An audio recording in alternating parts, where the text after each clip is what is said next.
Right, AP శాసన మండలిలో మంత్రి పయ్యవుల కేసు మాట్లాడతారు. ఇప్పుడు లైవ్ చూద్దాం. చెప్తాను లేదు తప్పైంది అని అంటే సత్యబాబు గారు ఈ ఫిగర్స్ కరెక్ట్గా ఉన్నట్లేవు వెరిఫై చేయండి. పేపర్ పంపించడానికి ఎందుకు సార్ ఇబ్బంది? When you quoted that paper, ఆ పేపర్ పంపించడానికి ఇబ్బంది ఏంటి సార్? ఇది సార్ పేపర్ ఉందా లేదా, వారు కోట్ చేసింది నిజమా కాదా, పేపర్ ఉంటే నాకు పంపించండి. ఎల్ఓపి గారు అది లేకుండా ఏ రకంగా ఎల్ఓపి గారు ఏంటి అధ్యక్ష ముందు బాసు కూర్చో, పంపిస్తాను. ఎందుకు కాబరా, నేను అన్ని పంపిస్తాను. అబద్ధాలు చెప్పే అవసరం లేదు మాకు. ఆయనలాగే నేను బద్దీ చెప్పను, అబద్ధం నేను అబద్ధం చెప్పాల్సిన అవసరం లేదు మాకు. కూర్చో కూర్చో ఏంటి ఎందుకంత తొందర? కూర్చోండి కూర్చోండి, మాట్లాడుతున్నారు కదా. బుధాలు చదువుకుంటారు, బుధాలు చదువుకుంటారు, వాస్తవాలు చెప్తున్నారు, బుధాలు చదువుకుంటారు. కూర్చోండి. ఇది నేను ఎల్ఓపి గారికి టైం ఇచ్చాను, మీరు అందరూ ఎందుకు కూర్చోండి. ఏంటండి ఇది? ఏంటిది కాదు, ఏంటిది కాదు. అధ్యక్ష అధ్యక్ష అధ్యక్ష ఇక్కడ గౌరవనీయులైనటువంటి ప్రతిపక్ష నాయకులు కానీ గౌరవనీయులైనటువంటి ఆర్థిక మంత్రి గారు కానీ ఇద్దరు కూడా లెజిస్లేచర్ ప్రొసీజర్లో అనుభవం లేదు అధ్యక్ష. ఎందుకంటే నేను కూడా చాలా కాలం లెజిస్లేచర్లో పనిచేశాను అధ్యక్ష. ఒక విషయం ఏంటంటే అధ్యక్ష, అవును అధ్యక్ష, మన ఆర్థిక మంత్రి గారు చెప్పినట్టు నేను కూడా ఆర్థిక మంత్రిగా పనిచేశాను అధ్యక్ష, ఉమ్మడి ఆంధ్రప్రదేశ్. అధ్యక్ష ఒక విషయం, ఏదైనా ఒక రెఫరెన్స్ కోట్ చేసేటప్పుడు క్లారిఫికేషన్కి గవర్నమెంట్ సైడ్ నుంచి ప్రతిపక్ష నాయకులు కానీ ప్రతిపక్ష సభ్యులు కానీ అడగడం ఆనవాయితీ అధ్యక్ష. అడిగినప్పుడు మీరు వెంటనే పేపర్ ఉంటే పంపొచ్చు, పేపర్ లేకపోయినా ఆ కాగ్ రిపోర్ట్ అన్నారు, లేదంటే ఏదో ఒక సబ్జెక్ట్ మీద మీరు మాట్లాడినప్పుడు ఫలానా వాల్యూమ్లో ఫలానా పేజీలో ఫలానా పేరాలో ఇది ఉంది, మీరు రెఫర్ చేసుకోండి అని చెప్పచ్చు. వారు అది కూడా రెఫరెన్స్ చెప్పకుండా ఉన్నటువంటి వాస్తవ పేపర్ని పంపించకుండా తమ ద్వారా ఈ వాదనకి దారితీసింది అధ్యక్ష. తమని నేను కోరేది ఏంటంటే, గౌరవ ఎల్ఓపి గారు కాగ్ రిపోర్ట్ గురించి దానిలో ఉన్నటువంటి విషయాన్ని ప్రస్తావన చేశాను చెప్పారు అధ్యక్ష. వారు ఇప్పుడు అక్కడి నుంచి paper పంపకపోయినా A CAG report, a volume, ఏ పేపర్లో ఉన్న అభ్యంతరం అని పేజీని చెప్పానండి, మేము ఇక్కడ రెఫర్ చేసుకుంటాం అధ్యక్ష. తప్పేం లేదు దాంట్లో. వారు చెప్పిందే మీ ద్వారా మైక్లో చెప్పండి, ఆ రెఫరెన్స్ మేము ఇక్కడ వెరిఫై చేసుకుంటాం. దీంట్లో ఏం తప్పేం లేదు అధ్యక్ష. ఇది సభ గౌరవప్రదంగా జరిగేటప్పుడు ఎల్ఓపి గారు ఇచ్చినటువంటి రెఫరెన్స్ వల్ల ప్రయోజనం ఉంటుంది అధ్యక్ష. ఎల్ఓపి గారు ప్లీజ్ కూర్చోండి, కూర్చోబెట్టండి, కూర్చోండి, దయచేసి కూర్చోండి. మెంబర్స్ కూర్చోవాలి. ఎల్ఓపి గారు మాత్రం మెంబర్స్ కూర్చోండి. అధ్యక్ష అధ్యక్ష ఇప్పుడు కూర్చోండి, అందరూ మెంబర్స్ అంతా కూర్చోండి. ఫైనాన్స్ మినిస్టర్ మాట్లాడిన తర్వాత వెంకటరమణ గారు విప్పు గారు, మాజీ ఫైనాన్స్ మినిస్టర్ గారు, ప్రస్తుతం ఎండోమెంట్ మినిస్టర్ గారు చెప్పారు ఏమని, విషయాన్ని వచ్చి ఏదైనా చెప్పినప్పుడు అలాంటికి చెప్పాలి, ఆ విషయాన్ని మీరు పంపాలని. ఎస్ నేను చెప్పాను కదా, పంపుతాను కదా. ఎందుకు తొందర? చెప్పండి, ఎందుకు కంగారు?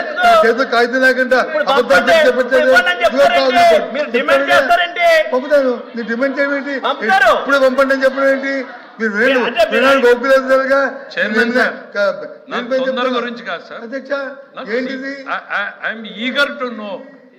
వారు ఒక స్వీపింగ్ రిమార్క్ చేసినప్పుడు అది ఏమైనా నిజం, ఒక్క నిమిషం సార్, లెట్ ఇప్పుడు రాష్ట్రంలో ప్రజలు లైవ్ చూస్తున్నటువంటి వాళ్ళు ఇందులో ఏమైనా నిజం ఉందేమో అనుకోవచ్చు. అది నిజమా కాదా అసలు నేను కన్ఫర్మ్ చేసుకోవాలి. వారు ఏ రిపోర్టు ఎప్పటిది కోట్ చేస్తున్నారు?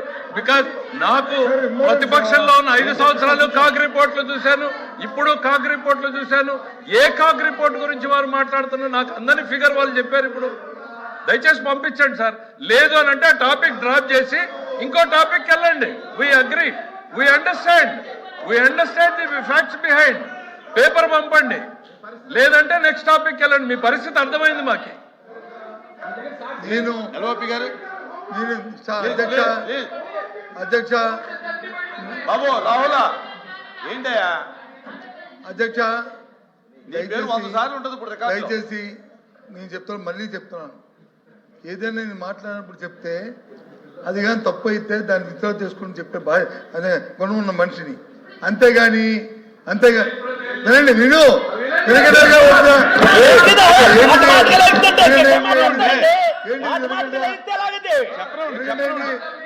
ఎవరో వీలేదు అధ్యక్ష.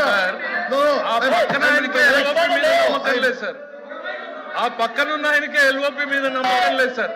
ఎల్ఓపి గారు మోస్ట్ ఎక్స్పీరియన్స్డ్ మ్యాన్. ఎల్ఓపి గారు సమర్థుడు, మంత్రిగా చేశాడు, సుదీర్ఘమైన అనుభవం ఉంది ఆయనకి.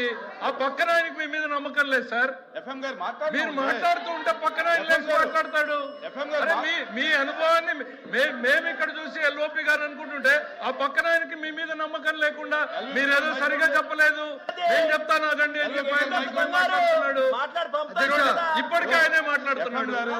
ఎఫ్ఎం గారు మీరు అడిగారు, ఆయన పంపుతాను అన్నాడు, తెప్పిద్దాం. వినండి వినండి ఏం చెప్తా వినండి. ఇస్తానంటున్నారు కదా అధ్యక్ష అధ్యక్ష అధ్యక్ష అధ్యక్ష ఆయన పూర్తి వినగంట మధ్యలో తీసిపోతున్నారు.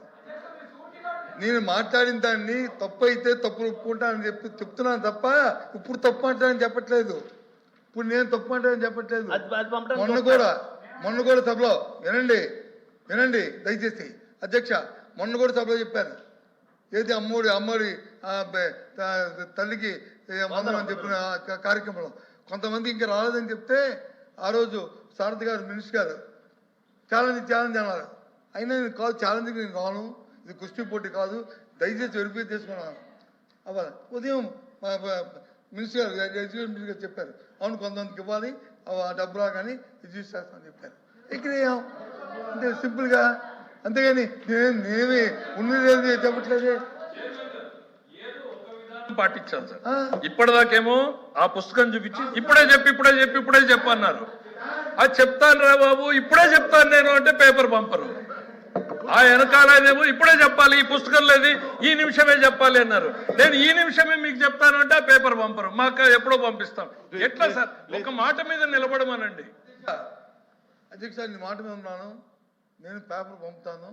నేను నా చేతిలో ఉన్న రిపోర్ట్, కాకి రిపోర్టు, ఆర్బీ రిపోర్ట్ నేను పొందుతాను. అవి చూసుకోండి. ఈ రాష్ట్రం వచ్చి 22వ స్థానంలో ఉన్నది, ఇది వాస్తవం. ఇది మళ్ళీ చెప్తున్నాను, రెవెన్యూస్లోను ఓన్ రెవెన్యూస్తో 22వ స్థానంలో ఉంది. 1.97% మాత్రమే వచ్చింది. సెంట్రల్ మొత్తం యావరేజ్ చూసుకుంటే 9% ఉంది. అయినా మీకు వచ్చి 1.97% వచ్చింది. ఇది వాస్తవం. మీరు చూసి కాదని చెప్పండి, మీరు వాదించండి, అంతేగాని ఏంటిది?